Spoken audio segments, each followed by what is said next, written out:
Then on another straight weave, putting in color and maneuvering it so that it goes back and forth and looks like a diagonal. So this is a small mat, and then when you use a piece of material to hold these two together, it becomes a pshkamat.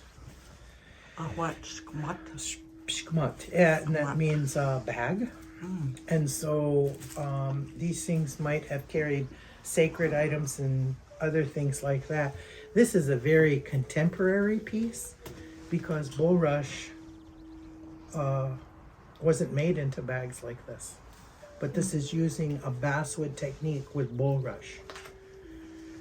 And so when I learned how to make the mats, I was way younger. I was in my 20s, and I was not very cooperative.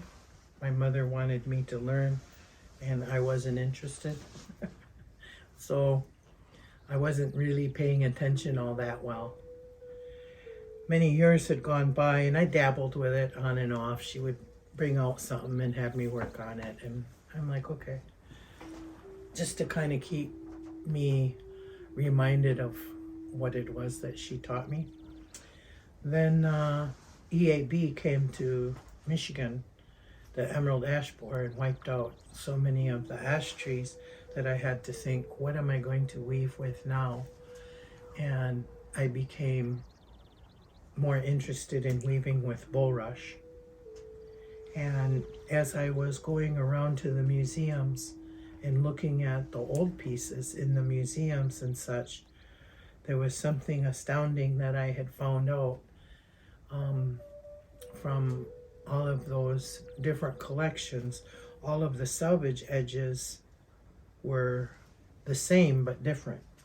So they were all put together using different numbers and different ways and different combination of putting them together, and that would be the woman's dowry to carry on the pattern her mother gave her or her auntie. And much like we carry on patterns today, you know, that so all of these salvage edges are from different museums that I saw, but they are not clear where they came from, and certainly don't know what community made them. But I'm starting to be able to identify them and recognize the pattern that my mom gave me, I give to my apprentice.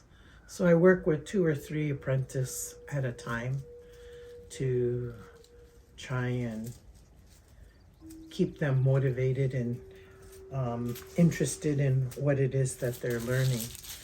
But I keep these around to kind of remind me of all of the different numbers and the techniques that's available there. They all might look the same, but they're not. There's just a slight difference on all of them. This one has 2 different ones on there. And so that was kind of a surprise, that unexpected outcome. I didn't realize that those patterns, but it makes sense because we also had, you know, our own cutouts and our own bitings that were passed down for our ribbon work patterns and some of our beadwork patterns. So I really believe that my theory, it's only a theory, is probably correct, that these were done by the family or community and not changed. There's a doctoral student that you've been working with also, right? And could you describe what the study is that you're doing with her? Well, she hasn't finished her paper yet, but Amick Crystal Miigwants is got her tenure over at Toronto, but she took me on about a 5 or 6 year journey to go to different museums, and she had the academic know-how to maneuver into the systems and get permission, sort of, to go visit these items and to schedule all of that because it's quite a process to get these things laid out so that we can visit. And during that process and going to all of these different museums and private collections and anywhere that we could to look at these mats, that's when this realization started to come about. And also how badly records were kept from the anthropologists at the time, because they were at the time just told to go collect things, and women's things really wasn't one of them. And this is definitely women's work, but what the anthropologists failed to recognize is that we are a matriarchal, patriarchal society, and our women carry a lot of decision making and power.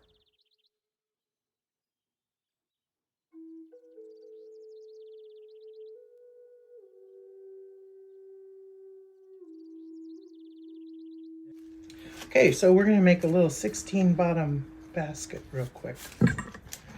Well, I don't know if it's going to be real quick, but it's kind of nice because on the black background, it looks pretty good.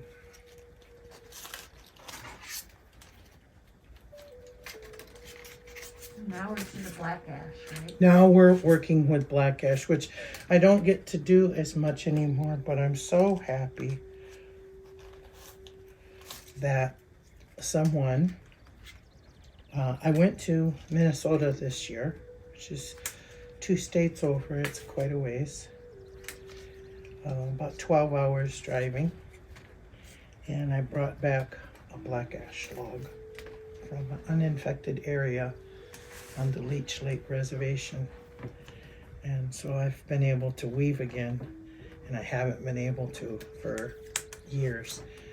I'm not really making anything to sell. I keep saying that. The reason I do that is because money tends to cheapen it. And I think that some information is more valuable than money. Also, basketry and weaving, which I did not realize when I had started years ago as a youngster, is all about math. And I didn't do that well in math while I was going to school. And I have a feeling if they tried to teach me according to baskets, I probably would have been a better student.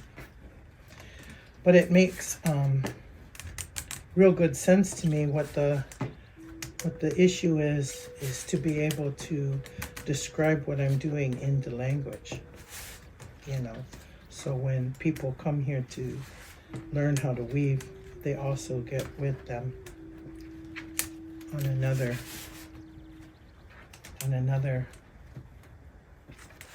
unexpected thing is I'll talk to them all in the language. So could you describe what you're doing right now? Gitaying man da nabigagaying the bushish ensa bejik gijing ensa nijo. Gitaying nabigagay.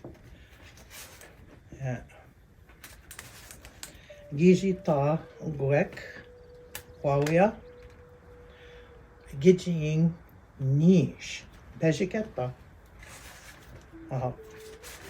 Gijing naming ensa babejik. Yeah. So talk to us about the math part, because you just said, so you've got 16 splints, correct? I have, it's going to be a 16 bottom because 16 works really well. Anything that's divisible by 4 works really well. Anything that ends with an even number works better than without. Like 6 is an even number, but you cut that in half, and 3 isn't as good. Always tuck them under your arm like that? I really have, because you end up getting so many of them. You need one more hand to hold on to them. Well, you're using your mouth too. Yeah, I do. I tell people, if you bought my basket, you might have my DNA. I don't mean to do that. Grandma said, don't let them see you lick that. But it's like, it's such a habit that it, you know, of course it's not a good thing to talk about in the days of COVID now, huh? Yeah, who licks stamps anymore? Oh no, yeah. I didn't do that back then. Or the envelopes. I've met some weavers who are constantly counting. Do you do that too? For a pattern, Mm-hmm. but with the weaving, that's a really nice question. But for the weaving that I'm doing, for the most part, it's for the pattern. Just for the pattern. But yeah, and everything usually works out on an even number. When doing that research with that PhD student, we ended up counting each thread, each bulrush, to find out. And different makers, some of them did it by eye, some of it did it by number. You know, I've also heard the term used by some weavers of muscle memory. Mm-hmm. And so that once they get going, they don't even have to look at it.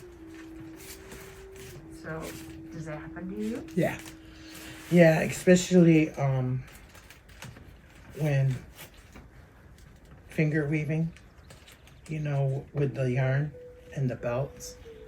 That's I grew up so young with that happening that I can write backwards with my left hand and I write forwards with my right hand.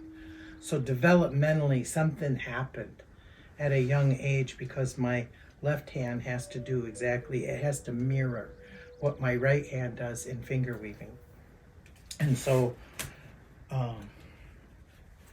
yeah, I thought that was kind of a interesting outcome. Yeah, have you heard that? Has that been shared with other weavers? Being able to. No, I haven't heard anybody else say that. It's the only explanation I have for it. I don't know anybody else. Because to be ambidextrous, you'd have to be right-handed with your left hand. That's not what's happening. It's going the opposite way. So it looks like I'm writing in a mirror with my left hand. Kind of. I think it's just because I just started so young. And I was watching my mother's hands and her fingers as she wove. I've always had a thing for hands and fingers. I remember that's my grandma up above that picture. I remember my grandma and just watching her do beadwork and her hands. I could just sit there and I did, for hours just watching, not saying nothing. But that's a good way to learn, which is what I did with my mom with finger weaving. She was weaving so much. She learned from a Ojibwe guy from Mount Pleasant named William Thatcher. But he only knew so many designs. And then he said that everything else was too hard for her to do. So that's all she had to hear. So she started in.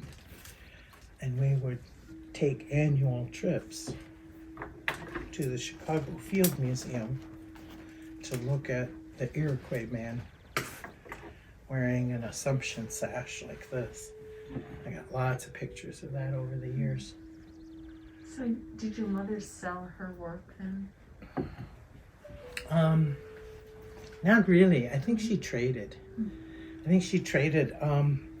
Frank Edwigijik has some of her stuff, and Joe Mitchell, like the sacred people here that carry sacred bundles and stuff.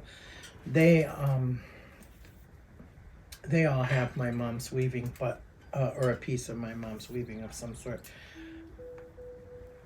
But that's because she would get pottery from Frank, or baskets, or quill work, or something from someone else. I mean, we've been barterers forever. Mm-hmm. But she would occasionally sell her stuff. She said if she got too attached to it, then it was time to sell it, time to get rid of it, because she liked it too much. If it became too important. And I kind of know what she means, because that happens to me too. Something that is very near and dear to me should never be more important than other things. You know what I mean? Sometimes it's just stuff. So, well, unlike most other kind of weaving, I mostly like to weave black ash when it's mostly dry, but this is too dry because we're weaving in the fall time and the wood burner is going. So I have to give it a little bit of a drink or it's going to crack up. But I'm about to turn this back up. If I can get 3 rows around here, then I can make this happen. It's been so long since I've gotten to weave ash. It feels strange. You know, my friend Kelly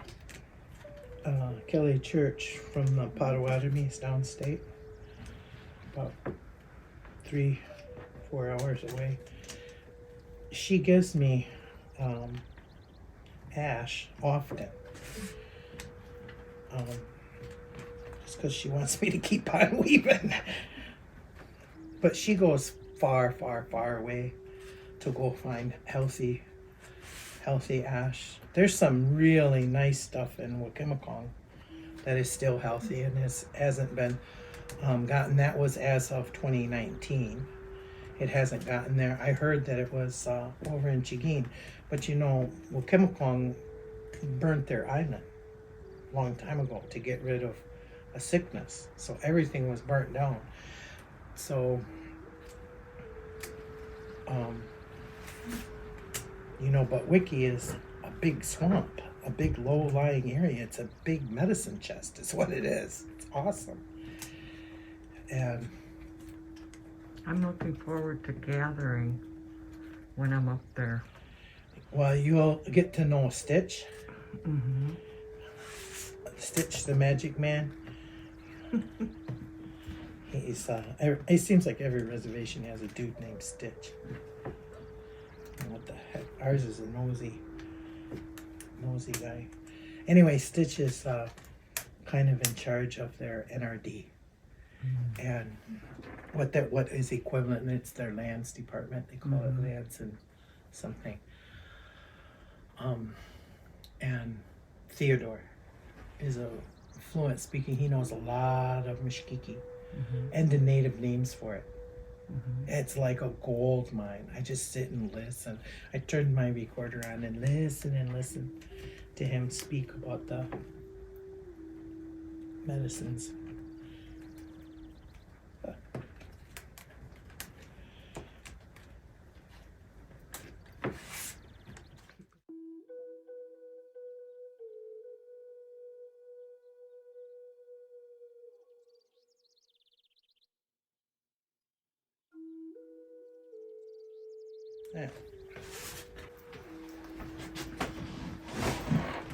Daemon is the word that we use for strawberry. And that's also part of the word that we use for our heart. Ade. Ade min. Min is the berry part. Ade minon. So translated, it really means the heartberry, the strawberry. And yeah, you can take that out of there. And our teachings about the strawberry is when you leave this world and you go into the next one, you follow the path that has strawberries growing on it. That will take care of you on your journey till you get to whatever that big mystery is on the other side. And strawberry is part of that. And so people make strawberry baskets to remind us about the sweetness of this life and how closely we're connected.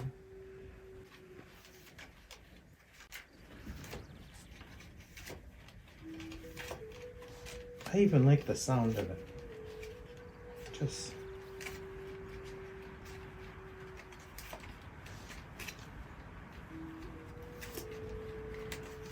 can't have fingernails and weave because I'll bend my fingernails backwards trying to weave.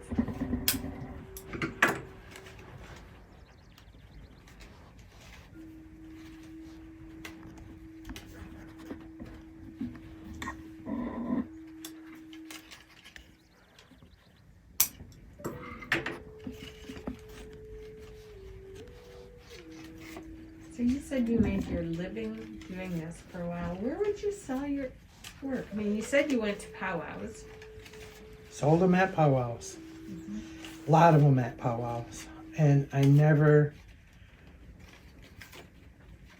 came back with my baskets. Sold out over and over and over again. And I think that's because people, our own community, understand how much work it is.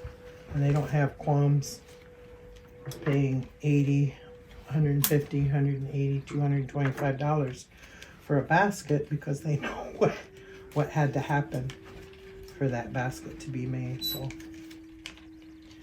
I used to sign and number each basket for a couple of years. I did that, and I put my tribal enrollment number on there, which they won't know what that is, but it's the number that identifies me as Native. And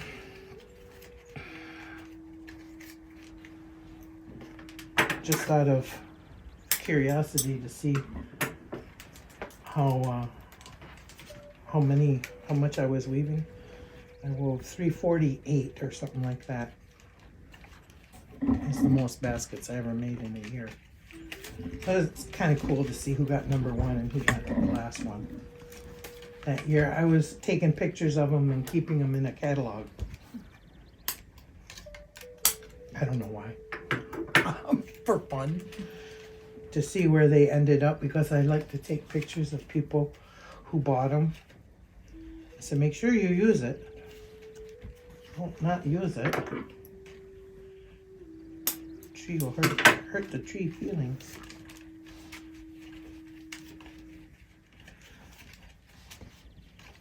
But see how easily that goes up? And because this is going with the grain, like it's on the log and it's pounded up with the grain, it's incredibly strong.